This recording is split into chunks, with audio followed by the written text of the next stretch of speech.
Hello friends, आज का हमारा टॉपिक है टाइफाइड। टाइफाइड को हम एंटेरिक फीवर भी बोलते हैं। पॉजिटिव ऑर्गेनिज्म जो है टाइफाइड का वो है साल्मोनेला टाइफी। इंक्यूबेशन पीरियड जो हमारा टाइफाइड का होता है वो 3 to 21 डेज। ट्रांसमिशन कैसे होता है? जो कंटेमिनेटेड फूड है या वाटर है अगर उसका हम इंटेक कर लेते हैं तो जो साल्मोनेला टाइफी हमारे बॉडी में एंटर कर जाता है, टाइफाइड को कॉज करता है। क्लिनिकल फीचर्स क्या मिलेंगे इसमें? फीवर मिलेगा पेशेंट को। फीवर की एक खासियत क्या होगी? स्टेप लैडर फैशन में इंक्रीज होगा। स्टेप लैडर में जैसे सीढ़ी हम चढ़ते हैं थोड़ा सा इंक्रीज होना, यानी जैसे जो सुबह टेम्परेचर है पेशेंट का, शाम को उससे थोड़ा सा इंक्रीज हो जाएगा। ठीक है, वो स्टेप लैडर फैशन है हमारा। चिल्स, कॉन्टिन्यूस फीवर है, हेडेक है, loss of appetite, rashes appear होते हैं, रोज कलर्ड स्पॉट होते हैं ट्रंक पे और एब्डोमेन और चेस्ट पे। एब्डोमिनल डिस्कम्फर्ट मिलता है पेशेंट में और इंटेस्टाइनल अल्सर देखने को मिलते हैं पेशेंट में, जो कैसे होते हैं? लॉन्गिट्यूड में।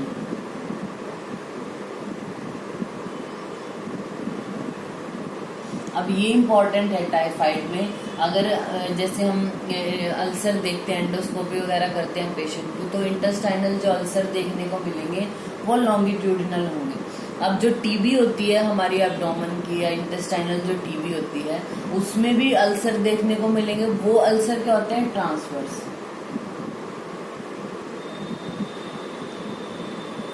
ये अलग है दोनों में। टीबी में ट्रांसवर्स अल्सर होंगे, टाइफाइड में लॉन्गिट्यूडिनल अल्सर होते हैं। बाकी ऑन एग्जामिनेशन अगर आप देखोगे पेशेंट को तो हिपेटोस्प्लीनोमेगाली मिलेगी आपको, और क्या मिलेगा? Relative bradycardia.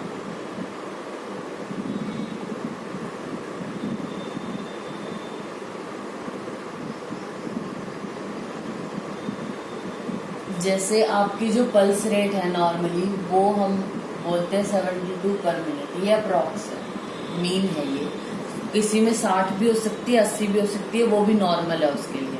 अगर पेशेंट आपको बोल रहा है कि उसको फीवर जाए, अब ये जो क्लिनिकल फीचर बताया उसमें बताया है कि पेशेंट को फीवर होगा।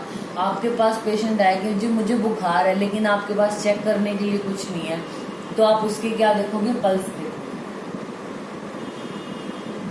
पल्स नॉर्मल इतनी होनी चाहिए। क्या होता है जब हमारा 1 डिग्री फ़ारेनहाइट टेम्परेचर बढ़ता है तो हमारी पल्स भी जो है वो 10 जो पल्स है वो बढ़ जाती है। 1 मिनट में 72 है पल्स, लेकिन 10 बढ़ जाती है जब 1 डिग्री फ़ारेनहाइट हमारा टेम्परेचर बढ़ जाता है, यानी 82 हो जाएंगे उस पेशेंट की, तो यानी 1 डिग्री फ़ारेनहाइट उसका टेम्परेचर बढ़ रहा है।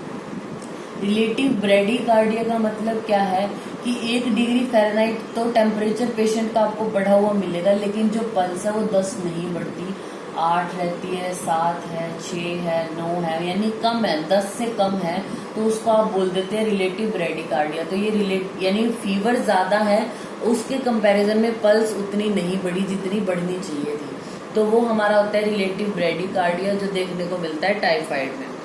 फिर उसके बाद आती है कॉम्प्लिकेशंस। क्या हो सकती हैं टाइफाइड की? हेमरेज हो सकती है, ये मोर कॉमन होती है एडल्ट्स में, और गैस्ट्रोइंटेस्टाइनल हेमरेज हो सकती है। इंटेस्टाइनल परफोरेशन हो सकती है, यानी जो ये अल्सर बना है लॉन्गिट्यूडनल अल्सर, ये परफोरेट हो सकता है। अब आती है इसकी इन्वेस्टिगेशंस जो बहुत इंपॉर्टेंट है। डायग्नोज कैसे करोगे आप? तो उसको याद रखने का तरीका है BASU। बासु से आपने याद रखना है। इसके आगे फर्स्ट वीक, ये सेकेंड वीक, ये थर्ड और ये फोर्थ। मतलब क्या है? यानी आप ब्लड कल्चर कराओगे, ब्लड इन्वेस्टिगेशन कराओगे तो फर्स्ट वीक में आपको पता चल जाएगा। सेकेंड वीक में आपको एग्लूटिनेशन टेस्ट, यानी जो विडाल टेस्ट हम कराते हैं टाइफाइड के लिए, इम्पोर्टेंट विडाल कराते हैं, वो सेकेंड वीक में कराना चाहिए। अगर आपने विडाल टेस्ट, जैसे अभी उसको टाइफाइड होना स्टार्ट ही हुआ है, फर्स्ट वीक में करा लिया, तो maybe Widal test positive ना आए, तो आपको क्या करना है? सेकेंड वीक में विडाल टेस्ट कराना है, थर्ड वीक में स्टूल की एग्जामिनेशन और फोर्थ वीक में यूरिन टेस्ट कराते हैं हम पेशेंट का। ठीक है, फिर उसके ये वाइवा पॉइंट ऑफ व्यू से बहुत इंपॉर्टेंट है, पूछ लेते हैं कि इन्वेस्टिगेशन टाइफाइड की क्या है इंपॉर्टेंट। एलिजा TY टेस्ट करा सकते हैं, CBC करा सकते हैं। ठीक है, फिर उसके बाद आता है इसका ट्रीटमेंट। जो टाइफाइड है उसकी ड्रग ऑफ, मतलब वैसे तो एंटीबायोटिक देनी है, लेकिन ड्रग ऑफ चॉइस क्या है? सेफ्ट्राइक्सोन है। 1 ग्राम ओडी या बीडी लगाते हैं, आईवी या आईएम, ठीक है, या फिर सिप्रोफ्लॉक्सासिन या ऑफ्लॉक्सासिन दे सकते हैं।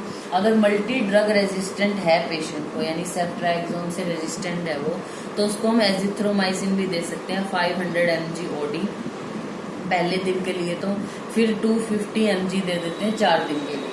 फिर आता है इसको हमने प्रिवेंट करना, ये तो हमने ट्रीटमेंट कर दिया, अब हमें पेशेंट को टाइफाइड होने नहीं देना, तो उसकी प्रिवेंशन के लिए क्या है, जैसे वैक्सीन है, अगर जो ओरल भी आती है, ओरल आती है TY21A के नाम से मार्केट में, या इसको विवोटिफ वर्ना के नाम से आती है। जो 6 ईयर्स से ज़्यादा का पेशेंट है अगर आपका, तो उसको 4 कैप्सूल देते हैं, बूस्टर डोज एवरी 5 ईयर्स पे देनी है इसकी। फिर आती है इंजेक्टेबल्स की फॉर्म में भी आती हैं, वो है VICPS, यानी टाइफिम VI के नाम से आती है, पॉलीसेकेराइड टाइफाइड वैक्सीन है। ये 2 साल से जो ऊपर का आपका पेशेंट है उसको देनी है, बूस्टर डोज एवरी 2 ईयर्स पे दे सकते हैं हम इसके, ठीक है। तो ये हमारा टॉपिक हो गया टाइफाइड। Thank you.